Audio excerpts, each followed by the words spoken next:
सुनो ना के अंतर्गत आज हम आपको छोटी छोटी 3 कहानियाँ सुनवा रहे हैं। पहली कहानी है भेड़िया और मेमना। एक दिन एक भेड़िया किसी पहाड़ी नदी में एक ऊंचे स्थान पे पानी पी रहा था। तभी उसकी नज़र नीचे एक भोले भाले मेमने पर पड़ी जो पानी पी रहा था। भेड़िया मेमने को देख के बहुत खुश हुआ और सोचने लगा, वर्षों गुजर गए, मैंने किसी मेमने का मांस नहीं खाया। अरे ये तो बहुत छोटी सी उम्र का है, बड़ा मुलायम मांस होगा इसका। आहा, मेरे मुंह में तो पानी भी आ गया। क्या ही अच्छा होता मैं इसे खा पाता। और अचानक वो भेड़िया चिल्लाने लगा, ओ गंदे जानवर, क्या कर रहे हो? मेरा पीने का पानी क्यों गंदा कर रहे हो? ये देखो पानी में कितनी गंदगी मिला दी है तुमने। मेमना उस विशाल भेड़िए को देख कर डर गया। भेड़िया बार बार अपने होंठ चाट रहा था, उसके मुंह में पानी भर आया था। मेमना भय से कांपने लगा। भेड़िया उससे कुछ गज के फासले पर ही था, फिर भी उसने साहस बटोरा और कहा, श्रीमान, आप जहाँ पानी पी रहे हैं वो जगह ऊंची है, नदी का पानी नीचे को मेरी ओर बह रहा है, तो महोदय ऊपर से बहकर नीचे आते हुए पानी को भला मैं कैसे गंदा कर सकता हूँ? खैर, ये बताओ कि 1 साल पहले तुमने मुझे गाली क्यों दी थी? भेड़िया क्रोध से दांत पीसता हुआ कहने लगा। मेमना बोला, श्रीमान जी, भला ऐसा कैसे हो सकता है? वर्ष भर पहले तो मेरा जन्म भी नहीं हुआ था। आपको जरूर कोई गलत फहमी हुई है। मेमना इतना घबरा गया था कि बेचारा बोलने में भी लड़खड़ाने लगा। भेड़िया ने सोचा मौका अच्छा है, कहने लगा, मूर्ख, तुम बिल्कुल अपने पिताजी के जैसे हो। ठीक है, अगर तुमने गाली न दी तो फिर वो जरूर तुम्हारा बाप होगा जिसने मुझे गाली दी थी, एक ही बात है। फिर भी मैं तुम्हें तो छोड़ूंगा नहीं। मैं तुमसे बहस करके अपना टाइम खराब कर रहा हूँ और मैं तुम्हें छोड़ नहीं सकता। ये कह के भेड़िया छोटे से मेमने पर टूट पड़ा। उसने मेमने की दर्द भरी चीख पुकार और जीवन दान की प्रार्थना सुनी अनसुनी कर दी और मेमने के टुकड़े टुकड़े कर दिए। मेमने का नरम मुलायम मांस खाते समय भेड़िया मन ही मन मुस्कुरा रहा था। सच है, झगड़ालू लोग झगड़े का कोई न कोई बहाना ढूंढ ही लेते हैं। अगली कहानी है मुर्गियां और फाख्ता। फाख्ता यानी डव, DOVE, डव। एक दिन एक बहेलिये ने एक फाख्ता अपने जाल में फंसाई। वो उसे अपने घर लाया और उसे अपनी मुर्गियों के साथ रख दिया।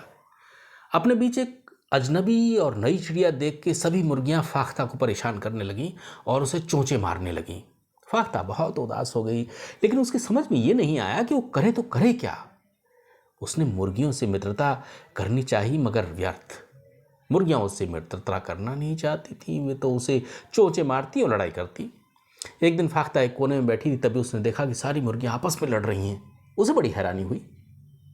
अरे, मुर्गियां मेरे साथ लड़ती थी, ये बात तो समझ में आती है कि मैं उनके जैसी नहीं हूं, लेकिन ये आपस में क्यों लड़ रही हैं और लड़े ही जा रही हैं? ये बात को समझ में नहीं आई।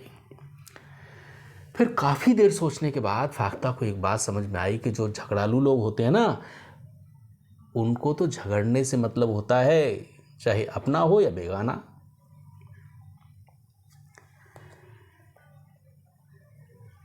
अगली कहानी है एहसानमंद। एक बार जंगल में बहेलिये ने चिड़ियां फंसाने के लिए अपना जाल फैलाया। कुछ देर के बाद एक उकाब उसके जाल में फंस गया। वो उसे घर लाया और उसके पंख काट दिए। अब उकाब उड़ नहीं सकता था, बस उछल उछल के घर के आसपास ही घूमता रहता। उस बहेलिये के घर के पास ही एक और शिकारी रहा करता था। उकाब की यह हालत देख के उससे ये बात सहन हुई नहीं।